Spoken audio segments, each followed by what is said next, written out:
সকাল ৮টার অ্যালার্ম ঘড়িটা বেজে উঠতেই ধরফড়িয়ে উঠে বসলাম। অ্যালার্ম বেজে ওঠায় উঠে বসিনি, উঠে বসেছি পাশে নীলাকে শোয়া অবস্থায় দেখে। এখনো এত বছরে তো কখনো দেখিনি, সে এখনো বিছানায়। কিছু কি হলো? কাপা কাপা হাতে ওর গায়ে হাত দিয়ে ডাকলাম, নীলা, এই নীলা, কি হয়েছে তোমার? নীলা কেমন যেন অলস ভঙ্গিতে হাই তুলতে তুলতে বলল, কি হবে, ঘুমাচ্ছি। মানে সবকিছু রেডি করে শুয়েছ আবার? না পলাশ, তুমি করবে তো সব আজ, তাই না? ও কি বলছে বুঝতে সময় লাগলো। এইদিকে ঘড়ির কাঁটা বলছে অফিসে ছুটতে হবে। উঠে তাড়াতাড়ি রান্নাঘরে গেলাম, কিছুই রেডি নেই। একদিকে চা বসিয়ে অন্যদিকে কালকের ভাজি বসালাম। পাউরুটি টোস্টারে দিয়ে বের করলাম। দুইজনেই এক অফিসের ভিন্ন শাখায় কাজ করি, সেখান থেকে পরিচয়, প্রেম, এরপর বিয়ে। আগে একাই থাকতাম, তাই সব পারি মোটামুটি। নীলা আসার পর তেমন কিছু করতে হয়নি কখনো। আমি চা নিয়ে আসতে দেখলাম নীলা আয়েশি ভঙ্গিতে পেপার নিয়ে টেবিলে বসেছে, পেপার পড়ছে। আমি আবার রান্নাঘরে কিক্কনের খাবার বসালাম। ও ওঠেনি এখনো। দ্রুত গিয়ে ওকে তুললাম, রেডি করে নিলাম। টেবিলে এনে বসিয়ে দেখলাম নীলা স্নান করতে চলে গেল। চায়ের কাপ প্লেট ওখানেই রয়ে গেল। গুনগুনিয়ে গানও গাইছে। এইদিকে দুধটা গেল পড়ে। কিক্কনের সামনে দুধ আর কর্ন রাখতেই ও আদঘুম কণ্ঠে বলল, মা কোথায়? মা কি সিক? ছেলের এই কথায় আমার মনে পড়ল নীলা কেন এমন করছে। নীলা রোজকার নিয়ম এতদিন ঠিকই পালন করছিল। গত পরশু নীলা কিক্কনকে ওর প্লেট রান্নাঘরে গিয়ে ধুয়ে ফেলতে বলল। নীলা ল্যাপটপে বসেছিল, কিন্তু কিক্কন তা করল না। বলল, ছেলেরা কি এইসব পড়ে?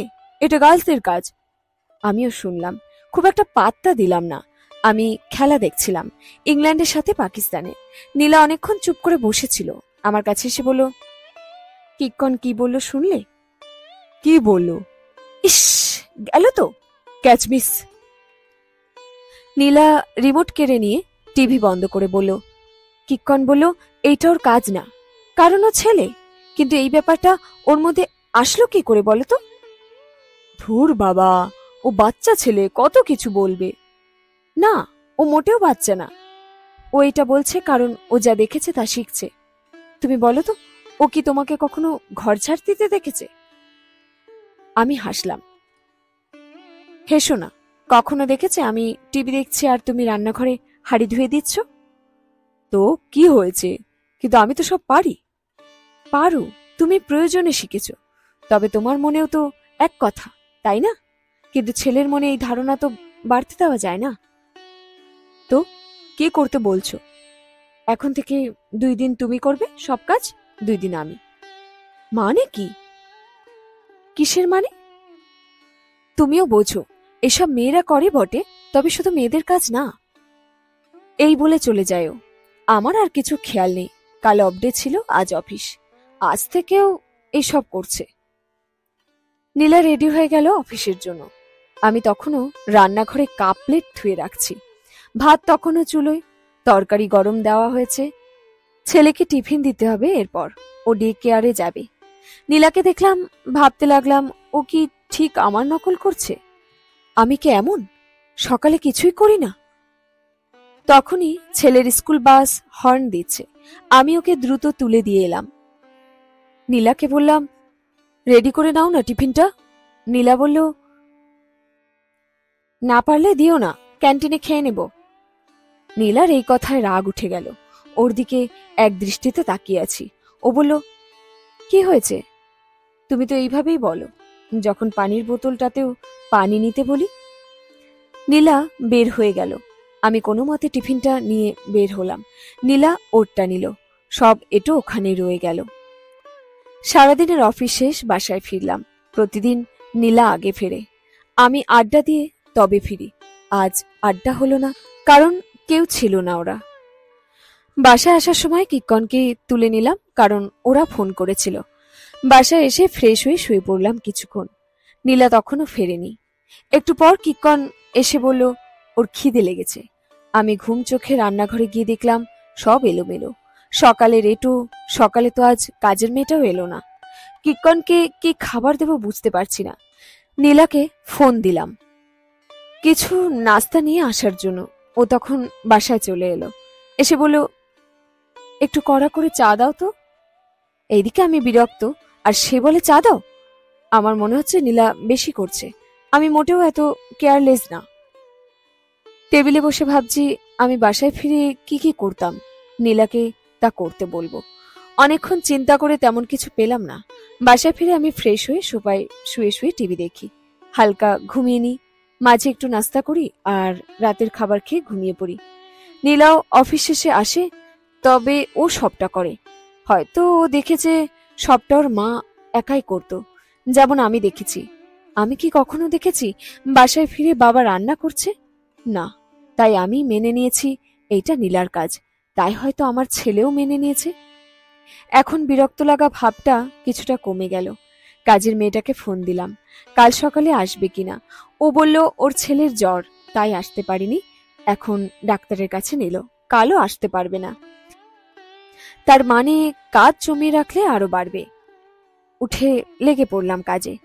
কিক্কন পেন্সিল হাতে হোমওয়ার্ক করতে করতে উকি দিয়ে আমায় দেখে যাচ্ছে। কিছু বলবে? বাবা, মা কি অসুস্থ? না, মা রেস্ট নিচ্ছে। কেন, তোমার কি মাকে অসুস্থ লাগছে? ও ঠিক জানে না হয়তো কিভাবে অনুভূতিটা শব্দে ব্যাখ্যা করতে হয়। নীলা হালকা ঘুমিয়ে উঠল। এদিকে 2টা রান্না করেও আমার কাজ ফুরালো না। অনেকদিন পর, তাই যেন আরো এলোমেলো লাগছে। এদিকে নীলা খেয়ে উঠে ল্যাপটপ নিয়ে বসলো। আমি নীলার কিক্কনের থালাটা তুলে নিতে কিক্কন তাকিয়ে আছে। এর পরের দিনও এইভাবে গেল। তারপরের দিন আবার নীলা দায়িত্ব নিল। আমি আবার রেস্ট পেয়ে যেন স্বস্তি পেলাম। ঠিক এই রেস্টটা তো নীলারও দরকার, তবে কিক্কন ঠিক বুঝে উঠতে পারছে না। 2 দিনে আমি অনেকটা আবার বুঝেছি ঘরটা এখন কি লাগবে না লাগবে নিজেই কিনে নিয়ে আসতে পারি অফিস থেকে। আগে নীলা লিস্ট দিলে তবে আনতাম, নইলে ও কেন লিস্ট দেয়নি সে কথা শুনিয়ে দিতাম। সপ্তাহখানিক পরে দুজনেই মোটামুটি স্থির হয়ে গেলাম। আমিও নীলার সাথেই উঠে পড়ি। ও রান্নাঘরের দিকটা সামলালে আমি কিক্কনকে রেডি করে ফেলি। টেবিলে সব এনে নিজেরাই নিয়ে শুরু করি খাওয়া। নীলার জন্য ওয়েট করি না। নীলা রেডি হতে গেলে আমি টিফিনটা প্যাক করি, কাজের মেয়েটাকে তাড়া দিয়ে কাজ করাই। বাসায় ফিরে কিছুক্ষণ রেস্ট নিয়ে দুইজনেই ভাগাভাগি করে ফেলি সবটা। এতে আমাদের মধ্যে কথা বলা, সময় কাটানোটাও হয় বেশি। কিক্কনকে পড়াতে বসলে আমি তখন গুছিয়ে ফেলি, ঘরটা পরিষ্কার করি। কিক্কন মাথা ঘুরিয়ে দেখে বারবার, তবে কিছু বলে না। নীলা ওকে পড়াতে ব্যস্ত। এতে ছেলের পড়ারও ভালোই উন্নতি হচ্ছে। কিছুদিন পর আমরা খেয়াল করলাম কিক্কনকে এখন আর খেলনা ফেলে রাখার জন্য বকাবকি করতে হয় না, কিংবা টেবিলে বই এলোমেলো থাকার জন্য।